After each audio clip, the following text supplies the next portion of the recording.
Good morning बच्चों। Good morning. Respiratory system में human respiratory system या ह्यूमन रेस्पिरेशन से रिलेटेड हम लोग आज के क्लास में बात करेंगे। नहीं तो रेस्पिरेटरी सिस्टम ऑफ ह्यूमन, इससे रिलेटेड हम लोग बात करने जा रहे हैं बच्चों। रेस्पिरेटरी सिस्टम ऑफ ह्यूमन कि क्या होता है, रेस्पिरेटरी सिस्टम ह्यूमन की जो बात करें तो बच्चों रेस्पिरेटरी सिस्टम जो ह्यूमन का है, ह्यूमन रेस्पिरेटरी सिस्टम की जो हम लोग बात करते हैं तो उसमें क्या बात है, तो एक होता है कंडक्टिंग जोन, इसी में जो बात करते हैं एक होता है कंडक्टिंग जोन और एक होता है एक्सेल जोन। रियल में इसको दो भाग में बांट दिया गया है। रेस्पिरेटरी सिस्टम जो ह्यूमन का है, इसके रेस्पिरेटरी सिस्टम को दो ग्रुप में, दो भाग में बांट दिया गया। क्या दो भाग, एक जो बांटा गया है इसमें जिसको क्या बोला जाता है, रेस्पिरेटरी ट्रैक। ट्रैक बोले तो रास्ता, रेस्पिरेटरी ट्रैक। तो रेस्पिरेशन जो हम लोग करेंगे, मतलब जो सांस लेंगे, तो सांस लेंगे तो जो रास्ता है नहीं, तो उसको हम लोग क्या बोलते हैं, रेस्पिरेटरी ट्रैक की बात करते हैं। और जहां पे एक्चुअली एक्सचेंज होगा, जो गैसेस एक्सचेंज की बात करेंगे तो उसको हम लोग फिर क्या बोल देते हैं, एक्सचेंज जोन, जहां पे एक्चुअली एक्सचेंज होता है, जहां पे एक्चुअली एक्सचेंज होता है। तो जो हम लोग रेस्पिरेटरी सिस्टम जो फंक्शन पढ़ने जा रहे हैं, नहीं जो रेस्पिरेटरी सिस्टम के बारे में हम लोग डिटेल बात करने जा रहे हैं, तो एक बार अगर मैं रेस्पिरेटरी सिस्टम आप लोग को दिखाऊं कि सामने फिलहाल प्रोजेक्ट है, ये क्या है आपका ह्यूमन का रेस्पिरेटरी सिस्टम से रिलेटेड हम लोग बात कर रहे हैं, ह्यूमन रेस्पिरेटरी सिस्टम। तो इसमें दो बात है, एक तो रेस्पिरेटरी तो है ही, रेस्पिरेटरी के अलावा इंट्रूमेंट्री सिस्टम है, बोले तो स्किन भी है। अगर मैं इसके स्किन को पूरा हटा दूं, पूरा का पूरा इंट्रूमेंट्री सिस्टम की जो हम लोग बात करते हैं, अगर इंट्रूमेंट्री सिस्टम को हटा दिया जाए, पूरा का पूरा इंट्रूमेंट की जो हम लोग बात कर रहे हैं बच्चों, नहीं तो इंट्रूमेंट्री सिस्टम, तो इंट्रूमेंट्री में हमको हटाना क्या है, स्किन। हमको क्या हटाना है, पूरा का पूरा ये स्किन जो आपके सामने प्रोजेक्ट है, ये पूरा स्किन जो आपको दिख रहा है, मैं इसको हटा देता हूँ। ये जैसे स्किन को हटाए तो ये पूरा रेस्पिरेटरी सिस्टम हम लोग का बाहर आ चुका है। ये पूरा क्या है जो सामने में आपका दिख रहा है, यहाँ रेस्पिरेटरी सिस्टम है। लेकिन इसमें रेस्पिरेटरी और डाइजेस्टिव सिस्टम से भी रिलेटेड बात है, तो डाइजेस्टिव सिस्टम वाला हम लोग पढ़ चुके हैं। ये जो पाइपलाइन है, जिसे मैं डाइजेस्टिव सिस्टम एक बार ला देता हूँ, और उसके बाद देखो इसमें अब दो सिस्टम सामने में आपका दिख रहा है। एक जो ऊपर से दिख रहा है ये डाइजेस्टिव और रेस्पिरेटरी, यहाँ पे जो आपके सामने में जो प्रोजेक्ट किया हुआ है, नहीं तो इसमें दो सिस्टम है, एक डाइजेस्टिव सिस्टम की हम लोग बात कर रहे हैं और दूसरा क्या है, रेस्पिरेटरी सिस्टम इसमें आपको दिख रहा है। नहीं जो सामने में ये दिख रहा है ये क्या है, डाइजेस्टिव और रेस्पिरेटरी दोनों दिख रहा है। तो बच्चों आप डाइजेस्टिव सिस्टम पढ़ चुके हो, आपको अच्छे से पता है डाइजेस्टिव सिस्टम के बारे में। तो डाइजेस्टिव सिस्टम जो हम लोग पढ़े थे, अगर जरा सा याद दिलाऊं तो ये माउथ से रिलेटेड बात हम लोग किए थे, आपके डाइजेस्टिव सिस्टम में माउथ से रिलेटेड बात किए थे। और माउथ का जो पिछला हिस्सा में हम लोग जाए, अगर माउथ का पिछला हिस्सा की जो बात करें तो ये वाला जो पार्ट है, तो उसी को हम लोग क्या बोले थे, ओरोफेरिंक्स, फेरिंग्स से रिलेटेड बात किए थे। नहीं फिर यही नीचे जो आ जाता है, इसको लेरिंगियोफेरिंक्स भी हम लोग बोलते हैं, ये वाला पार्ट क्या है, लेरिंगियोफेरिंक्स। और डाइजेस्टिव सिस्टम में है तो ये पीछे वाला पाइपलाइन जो स्ट्रक्चर है, जिसको हम लोग क्या बोले थे, ओइसोफेगस। जो पीछे वाला पाइपलाइन स्ट्रक्चर को ही क्या बोला गया था, ओइसोफेगस। और यही कंटिन्यू हो जाता है किसमें, स्टमक में। ये जो पार्ट था वो क्या था, स्टमक का पार्ट था। ये जो पार्ट आपको दिख रहा है ये क्या है, स्टमक का पार्ट है। और मैं आपको पूरी डिटेल में पढ़ा चुका हूँ। उसके बाद इंटेस्टाइन स्टार्ट होता है, तो स्मॉल इंटेस्टाइन का पहला पार्ट डिग्डेनम, जेजेरम, इलियम, ये तो डाइजेस्टिव सिस्टम का पार्ट है। और फिर लार्ज इंटेस्टाइन में जो बात करते हैं तो ये वाला जो पार्ट होता है इसको हम लोग क्या बोलते हैं, सीकम, सीकम। और मैंने बताया था उसी में ये जो फिंगर लाइक प्रोजेक्शन बाहर की ओर निकला रहता है, जिसको हम लोग क्या बोल देते हैं, अपेंडिक्स। सीकम के बाद ये जो वर्मी फॉर्म अपेंडिक्स यही है। नहीं फिर इसी में हम लोग बात किए थे कॉलन का, तो कॉलन में बताया था इस तरह से असेंडिंग कॉलन। क्यों असेंडिंग, क्योंकि फूड ऊपर की ओर आएगा तो हम लोग इसको क्या बोलेंगे, असेंडिंग कॉलन। फिर ये वाला जो बात है इसको हम लोग क्या बोलते हैं, ट्रांसवर्स कॉलन की बात करते हैं, ये ट्रांसवर्स कॉलन। फिर ये जो पार्ट है ये डिसेंडिंग कॉलन है, ये डिसेंडिंग कॉलन, और इसको हम लोग क्या बोल देते हैं, सिग्मोइड कॉलन। ये जो पार्ट है इसको हम लोग सिग्मोइड कॉलन बोल देते हैं। और नीचे होता है रेक्टम और लास्टली एनस। तो डाइजेस्टिव सिस्टम आप लोग का पढ़ा हुआ है। फिलहाल जो हम लोग बात करने जा रहे हैं रेस्पिरेटरी सिस्टम, हम लोग जो बात करने जा रहे हैं क्या, रेस्पिरेटरी सिस्टम। तो बच्चों रेस्पिरेटरी सिस्टम जो स्टार्ट होता है हमारा नाक से स्टार्ट होता है। ये जो नाक है, नाक वाला पोर्शन या नेजल कैविटी की जो हम लोग बात करते हैं यहाँ से स्टार्ट होगा। नहीं तो रेस्पिरेटरी सिस्टम की जो हम लोग बात करते हैं ये कहाँ से स्टार्ट है, ये नोज, नाक वाला रीजन से रेस्पिरेटरी सिस्टम हम लोग का स्टार्ट है। तो यही नाक का ये वेस्टिबुलर रीजन, ये जो ओपनिंग यहाँ पे दिख रहा है आपको, यही कंटिन्यू होगा, जो एयर हम लोग लेंगे यही कंटिन्यू होता चला जाएगा और इस डायरेक्शन में आता चला जाएगा। नहीं ये जो एयर की हम लोग बात करते हैं, जो हम लोग एयर लेंगे तो नाक से होते हुए ये जो पीछे वाला पोर्शन है, ये वाला पोर्शन जो कलर किया हुआ है या आपको जो ब्लिंक करता हुआ दिख रहा है, ये जो आपको ब्लिंक करता हुआ ये जो पोर्शन दिख रहा है बच्चों, इसका नाम है नेजोफेरिंग्स। इसको हम लोग क्या बोलते हैं? नेजोफेरिंग्स। मतलब नाक का पिछला वाला एरिया, नाक का पीछे वाला जो एरिया होता है, तो हम लोग इसको क्या बोल देते हैं? नेजोफेरिंग्स बोला जाता है। नाक का जो पीछे वाला एरिया है उसको हम लोग क्या बोलते हैं? नेजोफेरिंग्स बोला जाता है।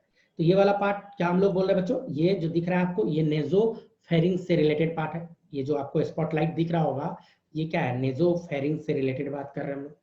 और यही जब हम लोग सांस लेते हैं, जैसे सांस लिया, तो ये जो एयर लिए हम लोग, जो सांस लिए, तो ये क्या हुआ? हमारे पहले नेजोफेरिंग्स में गया। नेजोफेरिंग्स के बाद ये जाता है, ये कॉमन एरिया, माउथ वाला जो कॉमन एरिया होता है, जिसको हम लोग क्या बोलते हैं? ये कॉमन एरिया को ओरोफेरिंग्स, नहीं तो ओरोफेरिंग्स क्या है? तो माउथ से अगर घुस के देखो तो ये कलर किया हुआ पार्ट है। माउथ के अगर अंदर घुस के देखे तो नेजोफेरिंग्स ऊपर वाला पार्ट होता है। क्या बोलते हैं? नेजोफेरिंग्स। नाम यहाँ पे टर्म तुम तोड़ सकते हो। नेजो नाक का फेरिंग्स की बात कर रहा है, तो नेजोफेरिंग्स। और नेजोफेरिंग्स के जस्ट नीचे की जो हम लोग बात करते हैं वो क्या बात है? ओरोफेरिंग्स का बात है। नेजोफेरिंग्स के बाद जो हम लोग बात करेंगे वो क्या होता है? ओरोफेरिंग्स से रिलेटेड बात होता है बच्चों। तो एक हो गया नेजोफेरिंग्स। नेजोफेरिंग्स के नीचे होता है क्या? ओरोफेरिंग्स। ओरोफेरिंग्स और नेजो और ओरो आपस में यहाँ पे देखो एक तरह से तो मिला हुआ है। अगर मैं ऊपर से दिखाऊं तो ये ओरोफेरिंग्स को दिखा रहा है। ये वाला पार्ट क्या है? ओरोफेरिंग्स। और नेजोफेरिंग्स जिसको मैंने अभी हटा दिया, जिसको मैंने हटाया वो क्या था? वो जो हम लोग बात कर रहे थे वो क्या था? नेजोफेरिंग्स। और यही रीजन है कि हम लोग कभी कभी जब फूड खाते हैं, जब खाना खा रहे होते हैं और अचानक से सरक जाते हैं, सरकना, तो सरकते वक्त क्या होता है? हमारे बॉडी का पूरा फूड बाहर की ओर आ जाता है। हमारा बॉडी का पूरा फूड बाहर निकल जाता है। तो बाहर जब फूड निकलता है तो माउथ से तो निकलता है, नाक से भी निकल जाता है। तो क्वेश्चन है सर नाक में कैसे आ गया?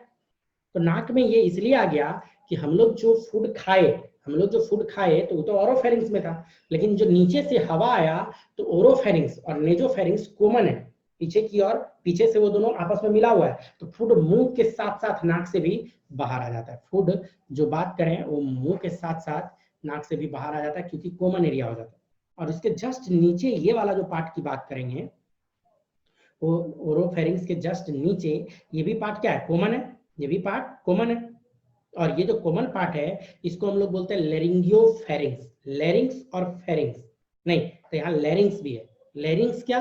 लेरिंग्स जहां से हम लोग साउंड निकाल पा रहे हैं, हमारा जो वोकल कोड होता है या हम लोग जो साउंड निकाल पा रहे हैं, तो वो कहां से निकालते हैं हम लोग साउंड? तो लेरिंग्स से निकालते हैं बच्चों।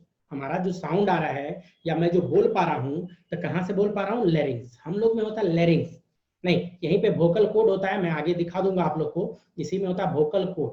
तो लेरिंग्स के पास ही होता है वोकल कोड, जहां से हम लोग साउंड को बाहर निकाल पाते हैं या आवाज निकाल पाते हैं, तो वोकल कोड से। तो लेरिंग्स की हम लोग बात कर रहे हैं। यहाँ जो हम लोग बात करेंगे ये क्या है? लेरिंग्स से रिलेटेड हम लोग यहाँ पे बात करें बच्चों। तो लेरिंग्स जो कि साउंड निकालने का काम करेगा, हम लोग में होता है लेरिंग्स। और चिड़िया जो गाना गाती है, बर्ड जो गाना गाती है, तो उसमें क्या होता है? सेरिंग्स। उसमें हम लोग क्या बात करेंगे? सेरिंग्स का। जो बर्ड गाना गाती है तो उसमें हम लोग क्या बात करते हैं बच्चों? सेरिंग्स। हम लोग में क्या है? लेरिंग्स। तो ये लेरिंग्स का। और यही जो कंटिन्यू नीचे की ओर है, तो यहाँ दो पाइपलाइन स्ट्रक्चर दिखेगा। ये जो आपको दिख रहा है लेरिंगोफेरिंग्स, यहाँ पे दो, अगर मैं इसको हटा दूं, लेरिंगोफेरिंग्स को मैं हटा दूं, तो यहाँ दो पाइपलाइन स्ट्रक्चर दिखेगा। एक पीछे से जो गया है ओइसोफेगस, मतलब पीछे करने का मतलब ये अगर आगे है फ्रंट व्यू, तो पीछे से क्या गया? हमारा फूड पाइप, जो कि आपको कलर किया हुआ दिख रहा होगा, ये फूड पाइप आया है और ये स्टमक में आया है। नहीं, यही फूड पाइप जो नीचे की ओर आया है, ये कहाँ आ गया है? स्टमक में आ गया है। तो फूड पाइप की जो बात करेंगे, तो ये जो फूड पाइप है वो पीछे से आया। और आगे का हिस्सा जो दिखेगा, आगे का जो हम लोग बात करेंगे, आगे क्या होता है? विंड पाइप, ये वाला पार्ट। तो ये तो कार्टिलेज है, मैं बाद में बात करूंगा उसका। ये है विंड पाइप। हम लोग का हवा इसी होते हुए नीचे की ओर आता है। हम लोग का हवा जो है, या हम लोग जो बात करते हैं विंड पाइप का, तो इसी होते हुए हवा एयर नीचे की ओर आता है। विंड पाइप जो हम लोग बात करते हैं बच्चों, तो ये क्या है? Wind pipe. और यही जो विंड पाइप नीचे की ओर आता है, यही जो विंड पाइप नीचे की ओर आता है, तो विंड पाइप आके बढ़ता है। ये जो सामने आपको दिख रहा है, ये हमारा क्या है? लंग्स। हमारा जो लंग्स है, ये जो सामने आपको दिख रहा है, ये लंग्स है। तो इसमें राइट साइड का लंग्स और लेफ्ट साइड का लंग्स, ये तीनों पोर्शन राइट साइड का। जैसे अगर मैं राइट लंग्स को अगर दिखाऊं, इसमें रेस्पिरेटरी सिस्टम का जो हम लोग राइट लंग्स के बारे में जो जरा सा बात, ये क्या है, राइट लंग्स, ये राइट साइड का लंग्स दिख रहा है। और जो कलर किया हुआ नहीं है, जो लेफ्ट साइड में है, उसको हम लोग क्या बोलते हैं, लेफ्ट लंग्स। तो यहाँ पे दो लंग्स है, राइट साइड वाला पोर्शन में है तो राइट लंग्स, और लेफ्ट साइड वाला पोर्शन में है तो हम लोग क्या बोलते हैं, लेफ्ट लंग्स। नहीं, लंग्स में जो हम लोग बात करें लंग्स, तो लंग्स जो होता है राइट साइड वाला जो पोर्शन होता है हम लोग का लंग्स का, उसको 3 भाग में बांट दिया गया है। हमारा जो ये लंग्स है इसको 3 भाग में बांटा जाता है। जैसे ये अपर लोब इसका बोला जाता है, फिर ये मिडिल लोब बोला जाता है, और ये जो है ये क्या है, इसका लोअर लोब होता है। तो एक लोब जो इसमें बात करेंगे वो अपर लोब, अपर लोब। उसके जस्ट नीचे जो बात करें बीच में रहता है तो उसको हम लोग क्या बोलेंगे, मिडिल लोब। और जो सबसे नीचे की बात करेंगे वो क्या होता है, लोअर लोब हम लोग बोलते हैं लंग्स का। राइट लोब, राइट साइड वाला में 3 लोब है, और जो लेफ्ट लंग्स है, लेफ्ट साइड में जो बात करें इसमें 2 ही लोब है। लेफ्ट साइड में अगर बात करूं तो इसमें अपर और लोअर। अपर को सुपेरियर भी बोला जाता है, सुपेरियर लोब, और लोअर की जो बात करें इंफीरियर लोब। लेकिन गौर करने वाली बात यह है, अगर इसको पीछे से हम लोग देखें लंग्स को पीछे से, तो दोनों लोब जो यहाँ पे दिखता है पीछे वाला में अगर देखें तो दोनों लोब की जो बात करें, दोनों में 2-2 लोब ही दिखता है। नहीं, राइट साइड वाला देखें तो इसमें भी 2 ही लोब दिखता है पीछे से अगर देखोगे तो, और राइट साइड से भी 2 ही दिखता है, लेफ्ट साइड से भी 2 ही दिखता है। लेकिन वही राइट में क्या है कि एक लोब ये बीच में घुसा हुआ है, इसको मिडिल लोब हम लोग बोलते हैं। इसको हम लोग क्या बोलते हैं, मिडिल लोब हम लोग इसको बोल देते हैं। तो ये लंग्स, ये लंग्स। जैसे मैं अगर ऐसा करूं कि डाइजेस्टिव सिस्टम का पार्ट जो कि आप लोग का पढ़ा हुआ है, मैं पूरा डाइजेस्टिव सिस्टम यहाँ से हटा रहा हूँ, यहाँ से मैं पूरा डाइजेस्टिव सिस्टम हटा दिया। तो अब जो रेस्ट पार्ट बचा हुआ है सामने में आपका, अब जो रेस्ट पार्ट बचा हुआ है जो सामने में आपका दिख रहा है, ये रेस्पिरेटरी सिस्टम से रिलेटेड है। पूरा रेस्पिरेटरी सिस्टम फिर से मैं ला देता हूँ, ये पूरा रेस्पिरेटरी सिस्टम से रिलेटेड है। और इसी सिस्टम के बारे में डिटेल बात हम लोगों को करना है। नहीं तो डिटेल बात तो हम लोग मेडिकल का जो पढ़ते हैं, मेडिकल की तैयारी जब करेंगे, नहीं 11th के सिलेबस में डिटेल है। आपका जो 10th का है इसमें ओवरव्यू दिया हुआ है, ओवरव्यू दिया हुआ है। तो पहले हम लोग ओवरव्यू ही देखते हैं 10th क्लास, तो आपके सिलेबस के अकॉर्डिंग चलते हैं। तो सबसे पहले हम लोग अब इसमें कहाँ चलते हैं, और यही रेस्पिरेटरी सिस्टम ऑफ ह्यूमन के बारे में हम लोग बात करने जा रहे हैं। ह्यूमन का रेस्पिरेटरी सिस्टम से रिलेटेड हम लोग बात करने जा रहे हैं, या रेस्पिरेटरी सिस्टम ऑफ ह्यूमन हम लोग बात करेंगे। तो रेस्पिरेटरी सिस्टम जो ह्यूमन का है इसको 2 भाग में बांट दिया गया, इसको 2 पार्ट में डिवाइड किया गया। क्या 2 पार्ट, जो पहला पार्ट इसमें बांटा गया है उसको क्या बोले, रेस्पिरेटरी ट्रैक या रेस्पिरेशन का रास्ता। जो हम लोग एयर लेंगे, जो एयर लेंगे तो वो जो रास्ता है उसी को हम लोग क्या बोलते हैं, रेस्पिरेटरी ट्रैक या कंडक्टिंग जोन। उसी को रेस्पिरेटरी ट्रैक या कंडक्टिंग जोन बोला जाता है। और देन वही कंटिन्यू जो नीचे तक गया तो हम लोग इसको क्या बोल देते हैं, लंग्स। जो नीचे तक जाएगा तो हम लोग इसको क्या बोल देंगे, लंग्स। नहीं तो एक रेस्पिरेटरी ट्रैक हो गया और दूसरा क्या हो गया, लंग्स। तो लंग्स और रेस्पिरेटरी ट्रैक्स की बात कर रहे हैं हम लोग। नहीं तो रेस्पिरेटरी ट्रैक जो कंडक्शन का काम करेगा, जो आप बोल सकते एयर को सिर्फ ले जाने का काम करेगा, एक्सचेंज नहीं होगा, कहीं भी एक्सचेंज नहीं होगा। लेकिन लंग्स की जो बात करें, लंग्स जिसको बोला जाता है एक्सचेंज जोन, जहां पे एक्चुअली एयर का वहां पे क्या होना है, एक्सचेंज होना है। तो इसीलिए हम लोग इसको क्या बोलते हैं, एक्सचेंज जोन बोल देते हैं बच्चों। आगे हम लोग अगर बात करें, इसी में थोड़ा सा आगे बात करें तो इसी में एक क्या होता है कि रेस्पिरेटरी ट्रैक, थोड़ा डिटेल करते हैं उसको। तो इसको किसको बोलेंगे रेस्पिरेटरी ट्रैक, तो a passage from external nostril to lungs. Passage बोले तो रास्ता, कहां से कहां तक का रास्ता, एक्सटर्नल नॉस्ट्रिल, ये जो नाक वाला ये जो छेद है, एक्सटर्नल नॉस्ट्रिल से लंग्स तक जो ले जाने का काम करेगा, या जो पैसेज है, जो रास्ता है, तो उसको हम लोग क्या बोलते हैं, रेस्पिरेटरी ट्रैक। जैसे मैं आपको दिखाऊं रेस्पिरेटरी ट्रैक, ये जो बात बोल रहा हूं, तो आपके सामने में देखो ये प्रोजेक्ट हो गया। अगर मैं लंग्स को हटा दूं, पूरा मैं यहाँ लंग्स को हटा दूं, अब जो ये है, ये जो सामने दिख रहा है, तो यहाँ से पैसेज यही नाक से स्टार्ट हुआ और यही जो नीचे तक गया, तो इसी को हम लोग क्या बोल रहे हैं, यहाँ तक जो आया तो इसी को तो बोला रास्ता, रेस्पिरेटरी ट्रैक। इसी की तो बात कर रहा है कि ये क्या है, रास्ता की बात कर रहा है, लंग्स तक ले जाने की जो बात किया। नहीं तो इसी को क्या बोल रहा है, रेस्पिरेटरी ट्रैक की ये बात कर रहा है क्या। तो इसमें क्या बोला कि ये पैसेज कहां से, तो एक्सटर्नल नॉस्ट्रिल से स्टार्ट होगा और लंग्स तक जो जाएगा तो हम लोग उसको क्या बोलते हैं, उसी को हम लोग क्या बोल देते हैं, रेस्पिरेटरी ट्रैक बोल देते हैं।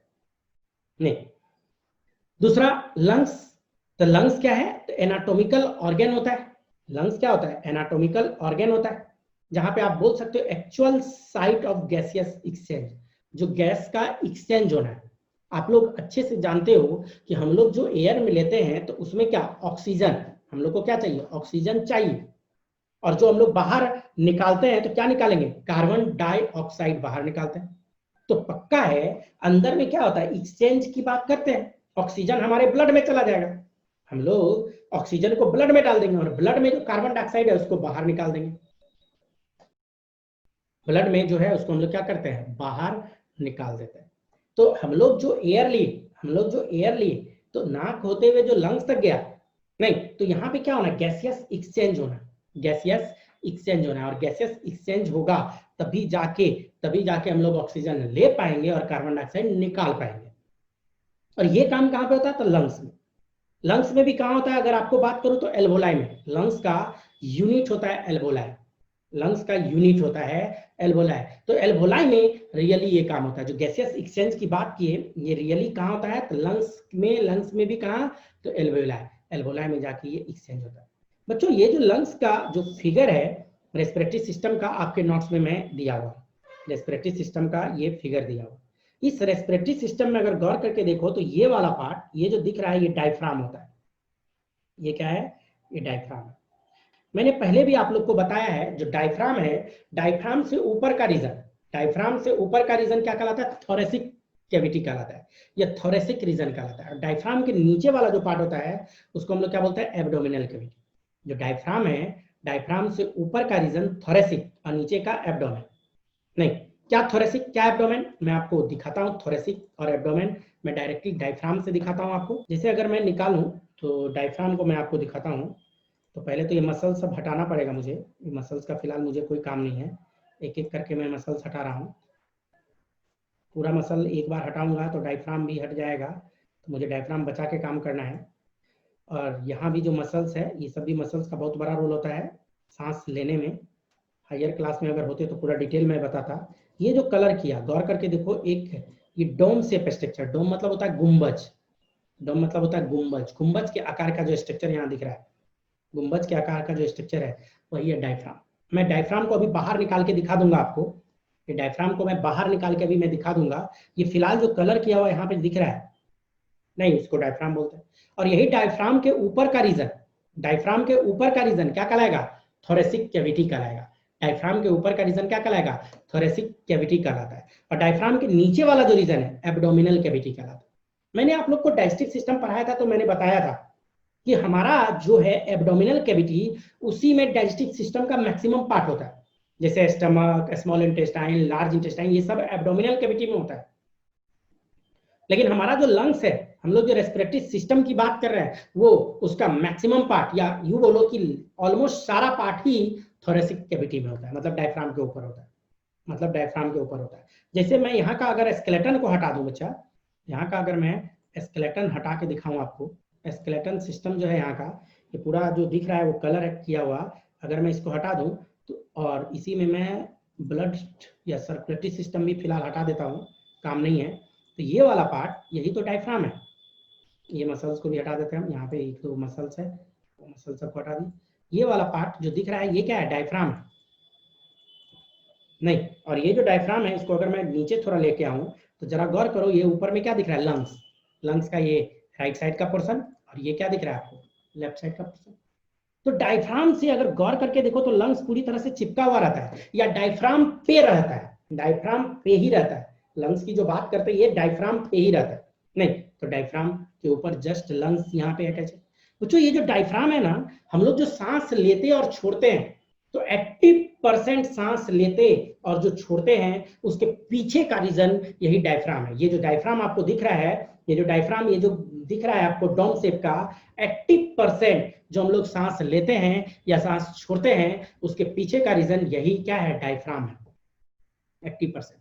मतलब डायफ्राम में मैंने ये भी बताया था आपको डाइजेस्टिव सिस्टम पढ़ाते वक्त कि डायफ्राम में 3 ही छेद होता है, 3। एक छेद जो इसोफेगस नीचे आया है, हियाटस जिसको बोले थे, एक आर्टरी आया, दूसरा वेन आया। इसके अलावा डायफ्राम में अगर छेद कर दो चौथा तो कहानी खत्म हो जाएगा, बोले तो मारा जाएगा, नहीं मर जाएगा, मारा जाएगा वो आदमी अगर डायफ्राम में चौथा छेद हो गया तो क्योंकि 80% सांस इसी के कारण हम लोग ले रहे हैं। तो जरा सा सोचो, चौथा छेद कर दो तो 80% सांस ड्रॉप कर जाएगा, हम लोग का एयर 80% ड्रॉप कर जाएगा, बोले तो एक्सपोर्ट डेथ हो जाएगा। ये डायफ्राम अगर रप्चर हो गया, डायफ्राम में एक्स्ट्रा भी छेद हो गया तो एक्सपोर्ट डेथ जो बोलते हैं। और जो ड्राइवर सब है, जो गाड़ी चलाता है, तो ड्राइवर का जो स्टीयरिंग होता है वो जस्ट डायफ्राम के पास होता है, उसका पोजीशन बताए तो वो कहाँ पे होता है, वो डायफ्राम के पास होता है उसका स्टीयरिंग, ड्राइवर का जो स्टीयरिंग होता है वो डायफ्राम के पास होता है। अब जब डायफ्राम के पास स्टीयरिंग है, जब डायफ्राम के पास स्टीयरिंग है तो क्या होता है कि जो ड्राइवर गाड़ी चलाता है तो गाड़ी तेजी में चल रहा होता है और अचानक मान लो आगे से धक्का लग गया, तो गाड़ी तेजी में था, धक्का लगा तो गाड़ी तो रुक गया, लेकिन ड्राइवर इनर्शिया यहाँ लग जाता है, पढ़े होगे तुम लोग, ड्राइवर जाके स्टीयरिंग से टकरा जाता और जैसे टकराया तो डायफ्राम के पास था तो क्या हो जाता है, उसका डायफ्राम रप्चर हो जाता और जैसे डायफ्राम रप्चर होगा 80% वो सांस नहीं ले पाएगा, वो स्टीयरिंग पे ही रह जाएगा, बोले तो मारा जाएगा।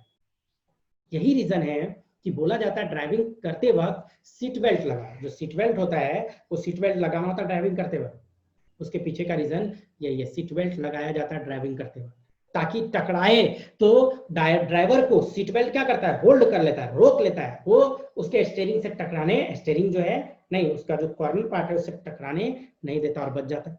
बच्चों ये जो डायफ्राम है, अगर मैं केवल डायफ्राम को आपको निकाल के दिखाऊं तो ये डायफ्राम जो कि डोम सेफ स्ट्रक्चर होता है, डायफ्राम को अगर मैं निकाल के दिखाऊं तो ये जो आपके सामने दिख रहा है ये पूरा डायफ्राम, ये पूरा डायफ्राम यही है जो आपको दिख रहा है, ये रेडियल मसल्स का बना होता है और सांस लेने में 80% रोल इसी डायफ्राम का होता है।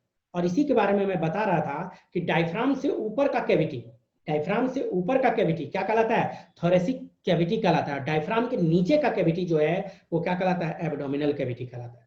डायफ्राम के से ऊपर का कैविटी थोरेसिक कैविटी कहलाता है और उसके नीचे का कैविटी की जो बात करें वो क्या कहलाएगा, एब्डोमिनल कैविटी कहलाता है। तो इस तरह से होता है बच्चों। तो यही डायफ्राम बता रहा था, तो यही जो डायफ्राम है इसके ऊपर डायफ्राम के ऊपर क्या होता है, थोरेसिक कैविटी, जहां पे लंग्स हमारा मौजूद होता है। इसी थोरेसिक कैविटी में हमारा लंग्स और हमारा हार्ट का भी पोजीशन की बात करें तो हार्ट भी यहीं पे रहता है, नहीं लंग्स और हार्ट। क्या दिख रहा है इधर जो गड्ढा है इसको बोलते हैं नॉच, वैसा नॉच तो कार्डियक नॉच, कार्डियक मतलब होता है हार्ट और गड्ढा मतलब होता है नॉच, नहीं तो कार्डियक नॉच। तो डायफ्राम ये जो है ये जो लंग्स है, लंग्स का ये पार्ट थोड़ा सा अंदर धसा होता है और वहीं पे क्या होता है, हमारा हार्ट मौजूद होता है, इसीलिए हम लोग इसको क्या बोलते हैं, कार्डियक नॉच।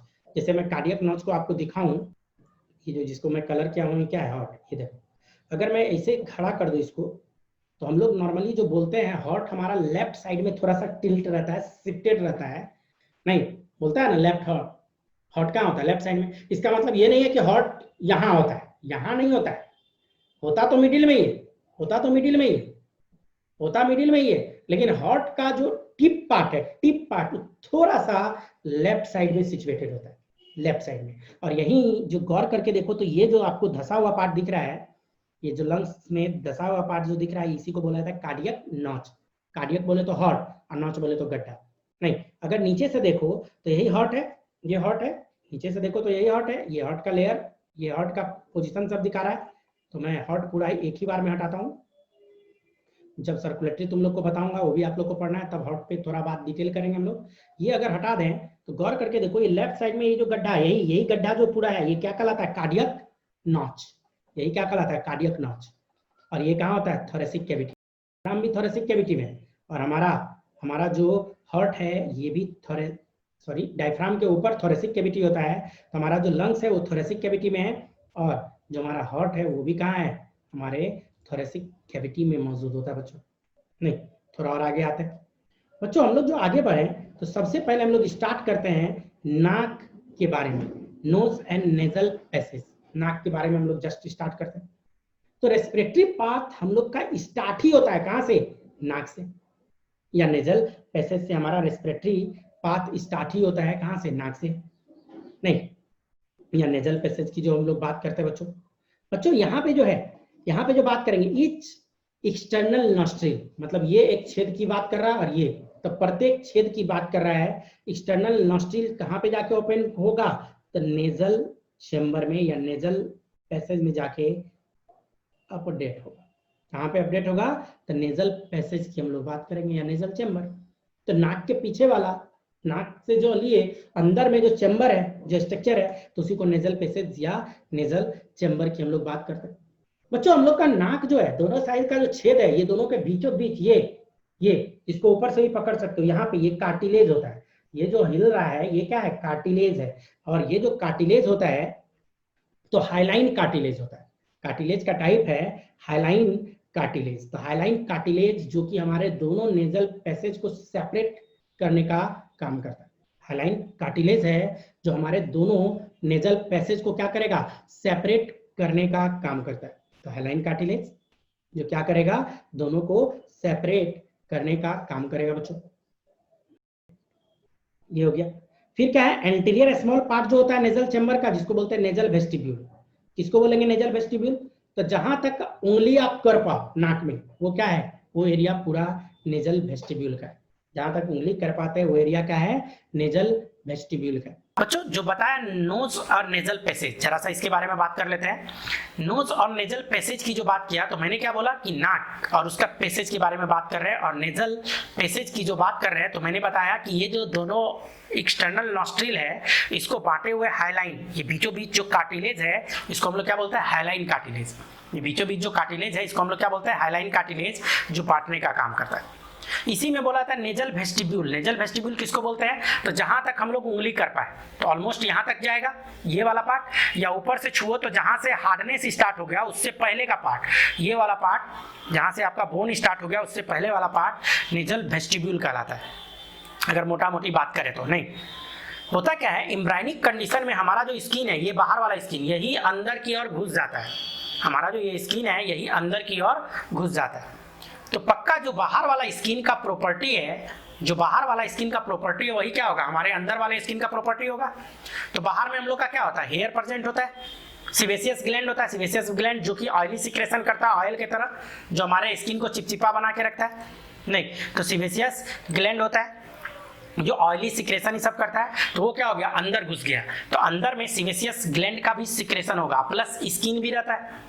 तो बच्चों जो नेजल वेस्टिब्यूल है, उसमें नाक में अगर देखोगे तो उसमें बाल रहता है, नाक का बाल, और नाक का बाल का डायरेक्शन नीचे की ओर होता है, नीचे की ओर, नहीं नीचे की ओर होता है। प्लस सिवेसियस ग्लैंड का जो सिक्रेशन है, उस बाल को चिपचिपा बना के रखता है। अगर नाक में उंगली दे के देखो तो वो चिपचिप करेगा।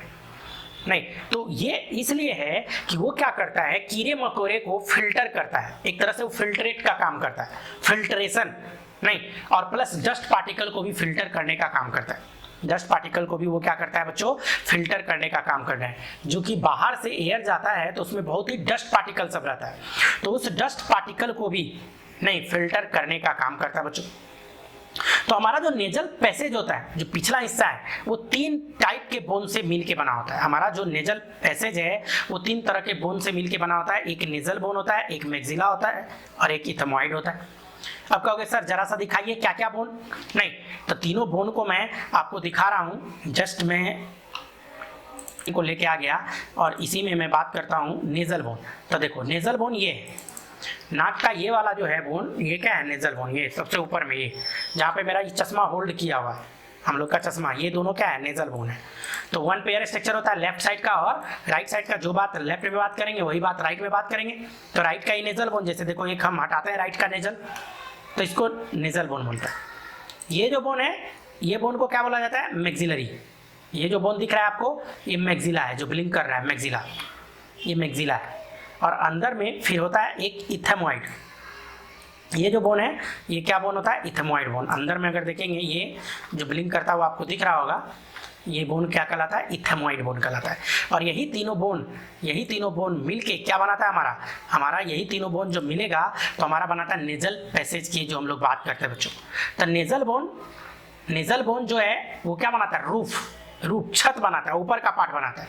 नहीं, मैक्सिला जो है वो वेंट्रल पार्ट बनाता है, हमारे नेजल कैविटी का वेंट्रल पार्ट मैक्सिला बनाता है। और जो इथेमॉइड हो जाता है, ये लेटरल पार्ट बनाने का काम करता है। तो ये तीनों बोन मिल के हमारा क्या बनाता है कि नेजल कैविटी बनाने का काम करता है, नेजल कैविटी बनाने का काम करता है। नहीं, यही तीनों बोन मिलेगा तो हमारा क्या बनेगा बच्चों, नेजल कैविटी बन जाएगा। तो नेजल कैविटी में आपको याद रखना है क्या, नेजल बोन ये वाला पार्ट, मैक्सिला जहाँ पे हम लोग क्रीम घसते रहते हैं ये वाला पार्ट जो फूला हुआ पार्ट होता है, और इथमॉइड जो अंदर में होता है, आई के ऑर्बिट के पीछे इधर अंदर में होता है। नहीं, ये तीनों मिलके क्या बनाता है, हमारा नेजल कैविटी बनाने का काम करता है।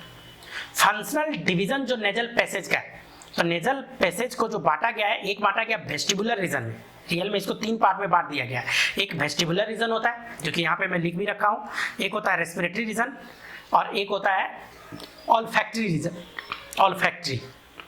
तो वेस्टिबुलर रीजन क्या, जहाँ स्किन होगा, हेयर होगा, सेबेसियस ग्लैंड जो कि मैंने बताया, जहाँ तक उंगली कर पाए। एक रेस्पिरेटरी रीजन होता है, उसमें PSCCGE होता है। PSCCGE क्या होता है मैं थोड़ी देर में बताता हूँ। उसी में गॉबलेट सेल होता है, उसी में क्या होता है, गॉबलेट सेल भी होता है, PSCCGE गॉबलेट सेल। और तीसरा होता है olfactory region, olfactory, olfactory smell से रिलेटेड है, ऑल्फैक्टरी स्मेल से रिलेटेड है। हम लोग जो कोई चीज़ सूंघ के बोलते हैं नहीं क्या कितना अच्छा स्मेल है या गंदा स्मेल है, तो वो ऑल्फैक्टरी रीजन। और ऑल्फैक्टरी रीजन में एक मेम्ब्रेन होता है, सिनिडेरियन मेम्ब्रेन। ये जो मेम्ब्रेन होता है जिसको हम लोग क्या बोलते हैं, सिनिडेरियन मेम्ब्रेन। यही सिनिडेरियन मेम्ब्रेन जो होता है ये न्यूरो इपिथेलियम होता है। हमारा जो स्मेल है, स्मेल से रिलेटेड या स्मेल से रिलेशन जो होता है उस सिनिडेरियन मेम्ब्रेन का। हम लोग जो सांस लिए तो एयर पहले से जाता है सीधा, फिर अंदर में पैसेज जो होता है वो स्पाइरल होता है, और सबसे ऊपर होता है क्या, रेस्पिरेटरी सिनिडेरियन मेम्ब्रेन या ऑल्फैक्टरी। सिनिडेरियन मेम्ब्रेन में जैसे वो जाता है तब जाके हम लोग को पता चलता है, वो रिसीव करता है, रिसीवर होता है स्मेल का, स्मेल को रिसीव करेगा और देन ब्रेन तक जाएगा तो पता चलेगा अच्छा सूंघे कि बुरा सूंघे, खराब सूंघे। तो सिनिडेरियन मेम्ब्रेन है जो स्मेल से रिलेटेड बात करता है। तो ये चीज़ हो गया यहाँ तक। लेकिन इसमें मैंने बताया वेस्टिबुलर रीजन में स्किन तो पता है, हेयर पता है, सेबेसियस ग्लैंड, वो ग्लैंड होता है ऑयली सिक्रेशन करता है। नहीं, एक रेस्पिरेटरी रीजन की बात की, और रेस्पिरेटरी रीजन में क्या बताया, PSCCGE। जरा सा समझाने का कोशिश करता हूँ, वैसे तो ये हायर क्लास का है लेकिन मैं कोशिश करता हूँ।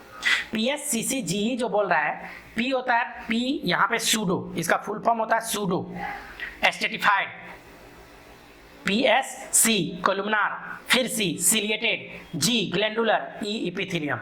इसका पूरा नाम है pseudo stratified columnar ciliated glandular epithelium. मतलब क्या इसका, क्या मीनिंग है इसका बच्चों, सूडो मतलब होता है झूठा, झूठा, एस्टेटिफाइड मतलब होता है लेयर, झूठा मल्टी लेयर है। एस्टिएटेड का मतलब होता है मल्टी लेयर, तो झूठा मल्टी लेयर है। किसका झूठा मल्टी लेयर है, तो कोलुमनार इपिथेलियम का। इपिथेलियम टिश्यू का एक ग्रुप होता है, आप लोग पढ़े होंगे 9th में, इपिथेलियम, इपी मतलब अपॉन, थीलिया मतलब कनेक्टिव टिश्यू। कोलुमनार सेल का इपिथेलियम का झूठा मल्टी लेयर है। होता क्या है, जैसे ये इपिथेलियम है, ये बेसमेंट मेम्ब्रेन है, इपिथेलियम जब भी होगा बेसमेंट मेम्ब्रेन, इसके ऊपर कोलुमनार सेल होता है इस तरह से। लेकिन होता क्या है, ये बड़ा और छोटा रहता है, ये कोलुमनार सेल का साइज इक्वल नहीं रहता है, बड़ा छोटा छोटा होता है। तो देखने में ऐसा लगता है कि मल्टी लेयर है, मल्टी लेयर है एक लेयर है, सिंगल लेयर, लेकिन देखने में लगता है कि ये क्या है, मल्टी लेयर है। तो इसीलिए क्या बोलते हैं, सूडो एस्टेटिफाइड, झूठा मल्टी लेयर। किसका, कोलुमनार सेल का, कोलुमनार हो गया। इसी के ऊपर सीलिया प्रेजेंट होता है, इस तरह से हेयरी प्रोजेक्शन को बोलता है सीलिया। तो कोलुमनार सिलिएटेड, और इसी में कोई ग्लैंड होता है, ग्लैंडुलर, जैसे ग्लैंड है, ग्लैंडुलर इपिथेलियम। तो पूरा नाम क्या है, pseudo stratified columnar ciliated glandular epithelium. ये हमारा नेजल जो पैसेज है, जो कि मैंने बताया कि वेस्टिबुलर रीजन कि जैसे अंदर जाओगे तो स्पाइरल होता है, स्पाइरल, और स्पाइरल बनाने में वही 3 बोन काम आता है, नेजल बोन, इथमॉइड और मैक्सिलरी, यही तीनों स्पाइरल बनाता है। और वो जो स्पाइरल बोन अरेंजमेंट है उसके ऊपर लेयर होता है स्किन का, और कैसा स्किन होता है, तो PSCCGE pseudo stratified ciliated columnar glandular epithelium का स्किन होता है। और वहाँ पे जो ग्लैंड होता है वो गॉबलेट सेल होता है, जो कि सिक्रेशन होता है। वो जो नेटा हम लोग का आते रहता है, नेटा जो इसको हम लोग बोलते हैं, वो यही PSCCGE का ही है। वहाँ पे क्या होता है, उसका सिक्रेशन होता रहता है। ठीक है।